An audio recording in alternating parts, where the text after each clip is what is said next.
అందరికీ నమస్కారం. మన ఈ మధ్య నిజామాబాద్‌లో మేము సంక్రాంతికి వస్తున్నాం ఈవెంట్ చేయడం జరిగింది. అది నిజామాబాద్ పట్టణంలో ఫస్ట్ టైం. ఇంతకుముందు ఎప్పుడు మన దగ్గర సినిమా ఈవెంట్స్ పెద్దగా జరగవు. అప్పుడు ఒకసారి ఫిదా సక్సెస్ మీట్ ఒకటిసారి పెట్టాము. మళ్ళీ సంక్రాంతికి వస్తున్నాం చేశాం. అంటే ఆ నిజామాబాద్‌తో నాకున్న అనుబంధం అలాంటిది. నిజామాబాద్ జిల్లా వాసిగా అక్కడ ఈ సినిమా ఈవెంట్ చేయాలని చేయడం జరిగింది. పోతే ఆ ఈవెంట్‌లో నేను మన కల్చర్‌లో ఉండే మన దావత్ గురించి, మటను, తెలగలు గురించి సంబోధించాను. నేను ఆ మాటలల్లో తెలంగాణ వాళ్ళని నేను అవమానించానని, తెలంగాణ మీదని హేళన చేశానని కొంతమంది మిత్రులు కామెంట్స్ చేసి సోషల్ మీడియాలో పెట్టారని తెలిసింది. నా ఉద్దేశం అదే స్పీచ్‌లో లాస్ట్‌లో చెప్పడం జరిగింది.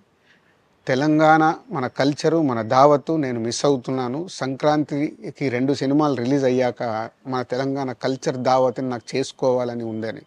సో, మన కల్చర్‌ని అభిమానిస్తాను నేను.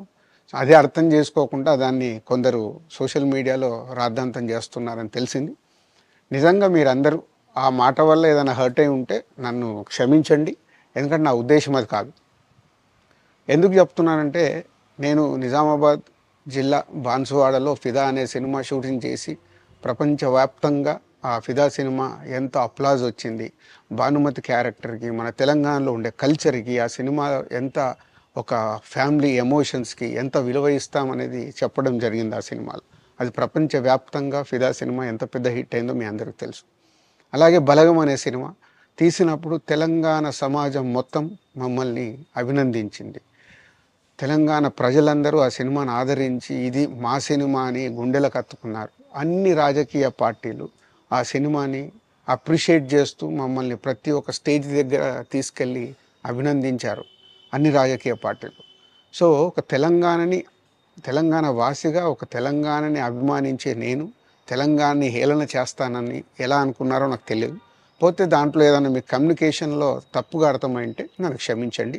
మీ మనోభావాలు ఆ కొందరు ఎవరైతే దెబ్బతిన్నాయని అనుకుంటున్నారో వాళ్ళందరికీ నా విజ్ఞప్తి, మీ మనోభావాలు దెబ్బతింటే నన్ను క్షమించండి. ఇప్పుడు నేను ఒక సినిమా ఇండస్ట్రీ ఫెటర్నీ నుంచి ఎఫ్‌డీసీ చైర్మన్‌గా అయ్యాను. సో, మీ అందరికి తెలుసది. సో, ఇటు సినిమా ఇండస్ట్రీకి, అటు ప్రభుత్వానికి మధ్యలో ఉంటూ సినిమా ఇండస్ట్రీకి అవసరపడ్డట్టుగా నేను అన్ని సహాయ సహకారాలు చేస్తూ ఈ హైదరాబాద్లో హెల్దీ వాతావరణము తెలుగు సినిమాకి, తెలంగాణలో అభివృద్ధి చెందాలనుకునే యువతకి అందరికీ నేను ఉపయోగపడేలాగా ఉండాలి. మొన్న అలాగే పవన్ కళ్యాణ్ గారు కూడా చెప్పారు, యూత్ చాలా ఉన్నారు, వాళ్ళందరికీ కూడా సినిమా ఇండస్ట్రీలో ఇష్టం ఉన్న వాళ్ళని అప్గ్రేడ్ చేసి చేయాలని. ఆ ప్రభుత్వంతో కూడా అక్కడ సినిమాలో కావాల్సిన అందరినీ డెవలప్ చేస్తూ వాళ్ళందరూ మళ్ళీ తెలుగు సినిమాకే, తెలంగాణలో నేర్చుకున్న, ఆంధ్రాలో నేర్చుకున్న వాళ్ళందరూ తెలుగు సినిమాకే ఉపయోగపడతారు.